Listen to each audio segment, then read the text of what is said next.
আসসালামু আলাইকুম প্রিয় শিক্ষার্থীরা, আশা করি তোমরা ভালো আছো। আলহামদুলিল্লাহ, আমিও ভালো আছি। আজকে আমরা খুব গুরুত্বপূর্ণ খুবই খুবই গুরুত্বপূর্ণ একটা বিষয় নিয়ে আলোচনা করব।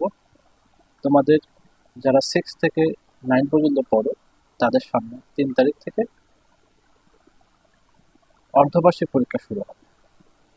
তো পরীক্ষায় কত নম্বরের হবে, কি কি প্রশ্ন করবে, কত ঘন্টার হবে, এই সকল বিষয় নিয়ে আজকে আমরা আলোচনা করব। এবং সর্বশেষ কোন বইয়ের কত পৃষ্ঠা থেকে কত পৃষ্ঠা পর্যন্ত পরীক্ষা আসবে, এই বিষয়গুলো নিয়ে বিস্তারিত আলোচনা করব। তাই ভিডিওটি স্কিপ না করে শুরু থেকে শেষ পর্যন্ত দেখার অনুরোধ রইল। তো এখানে আমরা প্রথমে 2024 শিক্ষাবর্ষে ষান্মাসিক সামষ্টিক মূল্যায়ন কার্যক্রম পরিচালনার জন্য শিক্ষা প্রতিষ্ঠানসমূহের জন্য সাধারণ নির্দেশনা। যেহেতু শিক্ষা প্রতিষ্ঠানের জন্য নির্দেশনা, এই নির্দেশনাগুলো শিক্ষক, অভিভাবক এবং শিক্ষার্থীদের জন্য খুবই গুরুত্বপূর্ণ। তো প্রথম যে নির্দেশনা দেওয়া হয়েছে, জাতীয় শিক্ষাক্রম 2022-এর আলোকে আগামী 3/7/2024 থেকে 30/7/2024 পর্যন্ত 2024 শিক্ষাবর্ষের জন্য ষষ্ঠ থেকে নবম ষান্মাসিক সামষ্টিক মূল্যায়ন অনুষ্ঠিত হতে যাচ্ছে। এই মূল্যায়ন কার্যক্রম পরিচালনার সময়সূচি এবং বিষয়ভিত্তিক সর্বশেষ কোনো অভিজ্ঞতা অধ্যায় পর্যন্ত ষান্মাসিক সামষ্টিক মূল্যায়নের আওতায় আসবে তা ইতিমধ্যে প্রেরণ করা হয়েছে। আমরা যেটা সর্বশেষ আমাদের ভিডিওর শেষে দিয়ে দেব কোন বইয়ের কত পৃষ্ঠা পর্যন্ত আমাদের পরীক্ষা আসবে।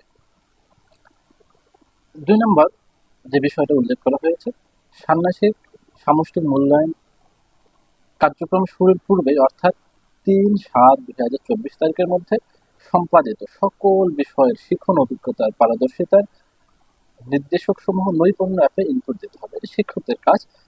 তারা 3/7/2024 তারিখের পূর্বে তাদের শিক্ষার্থীদের শিখন অভিজ্ঞতা পারদর্শিতা নৈপুণ্য অ্যাপে তাদের ইনপুট করতে হবে।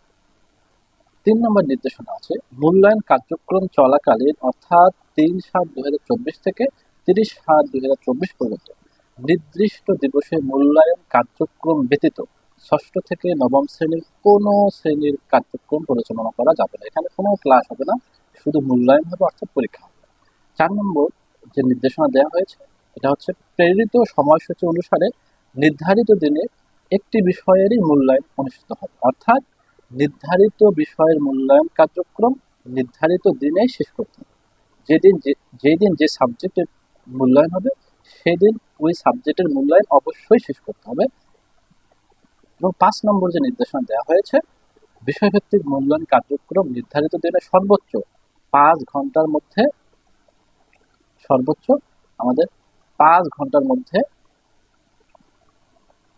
সম্পন্ন করতে হবে।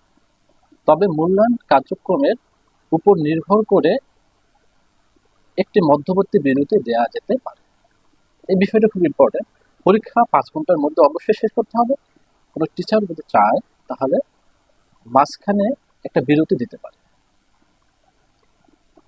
এবং 6 নম্বর যে নির্দেশনা দেওয়া হয়েছে, মূল্যায়ন কার্যক্রম হাতে কলমে কাজে এবং কার্যভিত্তিক লিখিত অংশ উভয় ধরনের কার্যক্রম আছে। অর্থাৎ এখানে হাতে কলমে কাজ হবে এবং লিখিত পরীক্ষা উভয়টাই হবে।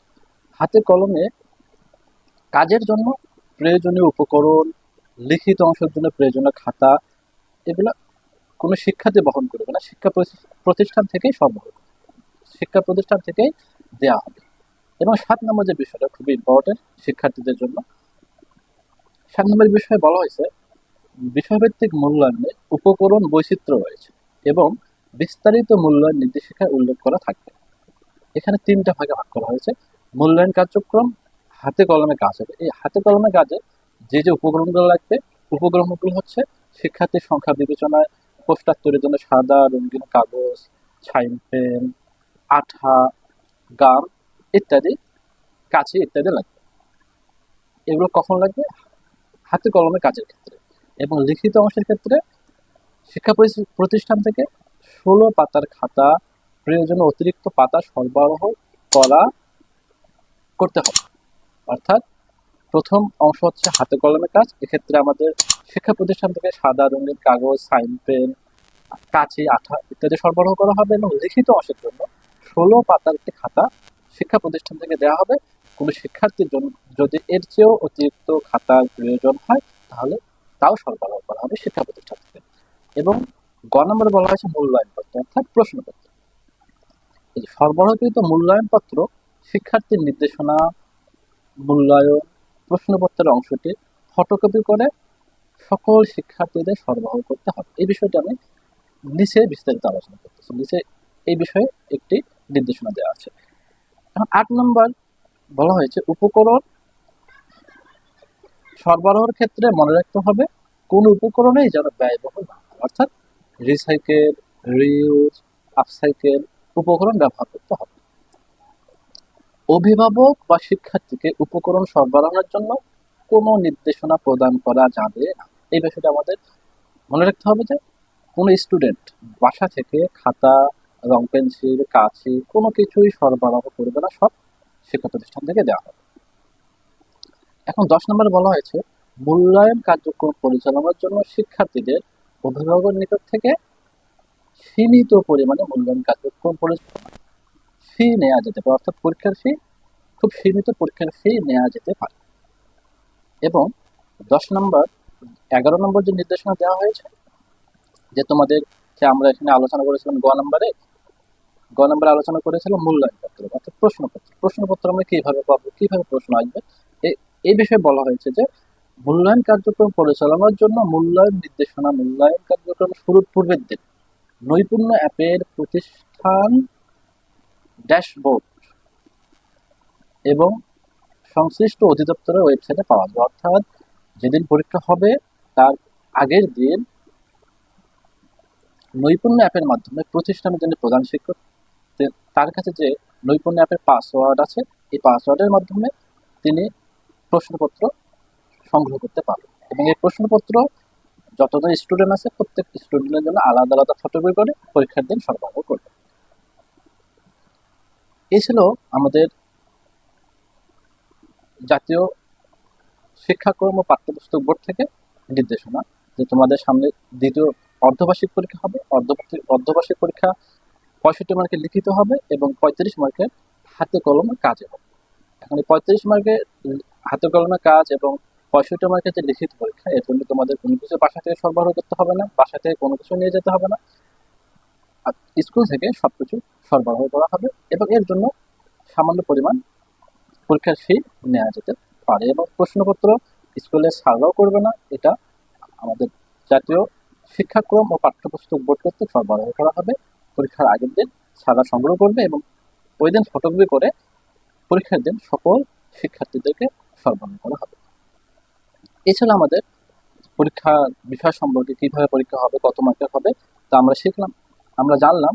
আমাদের পরীক্ষা হবে মোট 100 মার্কের, 65 মার্কের লিখিত পরীক্ষা এবং 35 মার্কের হাতে কলমে কাজের পরীক্ষা। প্রিয় শিক্ষার্থীরা, এখন আমরা দেখবো আমাদের তো পরীক্ষা হবে 3 তারিখ থেকে শুরু হবে। প্রত্যেক স্কুলে এই ফর্মটা অবশ্য চলে গেছে, তবে অনেক স্টুডেন্ট এ সম্পর্কে জানে না যে আমাদের কোন বইয়ের কত পৃষ্ঠা থেকে কত পৃষ্ঠা পর্যন্ত পরীক্ষা হবে আমাদের অর্ধবার্ষিক পরীক্ষা। তো এই বিষয়ে জাতীয় শিক্ষাক্রম ও পাঠ্যপুস্তক বোর্ড কর্তৃক আমাদের একটা নোটিশ সরবরাহ করা হয়েছে। এই নোটিশটা এখন আমরা দেখব।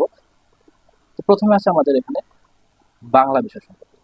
তো বাংলা বিষয়ের 6ষ্ঠ শ্রেণীর পাঠ্যপুস্তক শুরু থেকে 61 পৃষ্ঠা পর্যন্ত হবে, 7ম শ্রেণীর শুরু থেকে 71 পৃষ্ঠা পর্যন্ত হবে, 8ম শ্রেণীর শুরু থেকে 102 পৃষ্ঠা পর্যন্ত হবে এবং 9ম শ্রেণীর পাঠ্যপুস্তকের শুরু থেকে 199 পৃষ্ঠা পর্যন্ত আমাদের সামনে যে অর্ধবার্ষিক পরীক্ষা আছে এই অর্ধবার্ষিক পরীক্ষা এখান থেকে প্রশ্ন করা হবে। এবং ইংরেজি বিষয়ের ক্ষেত্রে পাঠ্যপুস্তকের 6ষ্ঠ শ্রেণীর ক্ষেত্রে শুরু থেকে 60 পৃষ্ঠা পর্যন্ত, 7ম শ্রেণীর শুরু থেকে 66 পৃষ্ঠা পর্যন্ত, 8ম শ্রেণীর শুরু থেকে 78 পৃষ্ঠা পর্যন্ত এবং 9ম শ্রেণীর শুরু থেকে 77 পৃষ্ঠা পর্যন্ত প্রশ্ন করা হবে। এবং গণিতের ক্ষেত্রে 6ষ্ঠ শ্রেণীর 1 থেকে 137 পৃষ্ঠা পর্যন্ত পড়লেই হয়ে যাবে এবং 7ম শ্রেণীর 1 থেকে 24 পৃষ্ঠা পর্যন্ত পড়লে হয়ে যাবে এবং 8ম শ্রেণীর 1 থেকে 24 পৃষ্ঠা পর্যন্ত পড়লে হয়ে যাবে এবং 9ম শ্রেণীর ক্ষেত্রে 1 থেকে অর্থাৎ শুরু থেকে 112 পৃষ্ঠা পর্যন্ত পড়লে হয়ে যাবে, এখান থেকে প্রশ্ন আসবে। এক্ষেত্রে এরকম এখন বিজ্ঞানের ক্ষেত্রে আমাদের ষষ্ঠ শ্রেণীর 1 থেকে 43 পৃষ্ঠা, সপ্তম শ্রেণীর 1 থেকে 52 পৃষ্ঠা, অষ্টম শ্রেণীর 1 থেকে 55 পৃষ্ঠা এবং নবম শ্রেণীর 1 থেকে 36 পৃষ্ঠা। এভাবে এখানে ধারাবাহিকভাবে আমাদের ইতিহাস, ডিজিটাল প্রযুক্তি, জীবন জীবিকা, স্বাস্থ্য সুরক্ষা, শিল্প ও সংস্কৃতি, ইসলাম শিক্ষা, হিন্দু ধর্ম শিক্ষা, খ্রিস্ট ধর্ম শিক্ষা এবং সর্বশেষ বৌদ্ধ ধর্ম শিক্ষার কত পৃষ্ঠা থেকে কত পৃষ্ঠা পড়লে পরীক্ষায় কমন পাওয়া যাবে বা কত পৃষ্ঠা থেকে কত পৃষ্ঠার মধ্যে তোমাদের পরীক্ষার মূল্যায়নপত্র অর্থাৎ প্রশ্নপত্র তৈরি করা হবে, এ বিষয়ে আমাদের জাতীয় শিক্ষাক্রম ও পাঠ্যপুস্তক বোর্ড কর্তৃক নোটিশ প্রদান করা হয়েছে। এজন্য আমরা এর মধ্যেই পড়লে আমরা পরীক্ষার মধ্যে কমন পাবো, এর বাহিরে আমাদের অতিরিক্ত কিছু পড়তে হবে। তো প্রিয় শিক্ষার্থীরা, আজকে আমরা আমাদের সামনে যে পরীক্ষা আছে, অর্ধবার্ষিক পরীক্ষা, এই পরীক্ষায় আমাদের স্যাররা চাইলে 5 ঘন্টা পরীক্ষাও নিতে পারেন এবং উনি চাইলে এই 5 ঘন্টার আগেও পরীক্ষা শেষ করতে পারেন এবং এর মাঝখানে চাইলে স্যাররা বিরতি দিতে পারেন অথবা বিরতি ছাড়াই 5 ঘন্টা পরীক্ষা নিতে পারেন। তো তোমাদের পরীক্ষা হবে মোট 100 মার্কের, 35 মার্কের হবে হাতে কলমে কাজের এবং 65 মার্কের হবে লিখিত পরীক্ষা। এবং তোমাদের বাসা থেকে কোনো কিছু সরবরাহ করতে হবে না, কোনো কিছু নিয়ে যেতে হবে না, সব কিছু তোমাদের স্কুল থেকে দিয়ে দেবে এবং স্যাররা কোনো প্রশ্ন করবে না। জাতীয় শিক্ষাক্রম ও পাঠ্যপুস্তক বোর্ড কর্তৃক প্রশ্ন করা হবে। যেদিন পরীক্ষা হবে তার আগের দিন স্যাররা প্রশ্ন অনলাইন থেকে সংগ্রহ করবে এবং তোমাদের জন্য প্রত্যেকের জন্য এক একটি প্রশ্ন ফটোকপি করে রেখে দেবে। তো প্রিয় শিক্ষার্থীরা, আজকে আসলে এই ছিল আমাদের আজকের আয়োজনে। তো তোমরা আশা করি তোমরা এই ভিডিও থেকে তোমাদের সামনে যে পরীক্ষা হবে, পরীক্ষা নিয়ে অনেক চিন্তিত ছিল, কিভাবে আসবে, কিভাবে পরীক্ষা দেবা, কত ঘন্টা হবে, এই সব বিষয় নিয়ে আমরা আলোচনা করলাম। তো ভিডিওর শুরু থেকে শেষ পর্যন্ত দেখার জন্য তোমাদের প্রত্যেককে ধন্যবাদ এবং এরকম নিত্য নতুন তোমাদের শিক্ষা বিষয়ের আপডেট তথ্য পেতে আমাদের চ্যানেলটাকে অবশ্যই সাবস্ক্রাইব করে দেবে এবং বন্ধুদের সাথে শেয়ার করবা। তারাও যেন তোমাদের সামনে যে অর্ধবার্ষিক পরীক্ষা আছে, কিভাবে পরীক্ষা হবে, কত মার্কের হবে, কোন বিষয়ের কোন পৃষ্ঠা থেকে কোন পৃষ্ঠা পরীক্ষা হবে, এই বিষয়ে যেন জানতে পারে, তাদের সাথে অবশ্যই শেয়ার করবে। দেখা হবে অন্য কোনো ভিডিও। এই পর্যন্ত আল্লাহ তাআলা আমাদের সবাইকে সুস্থ রাখুক। আসসালামু আলাইকুম।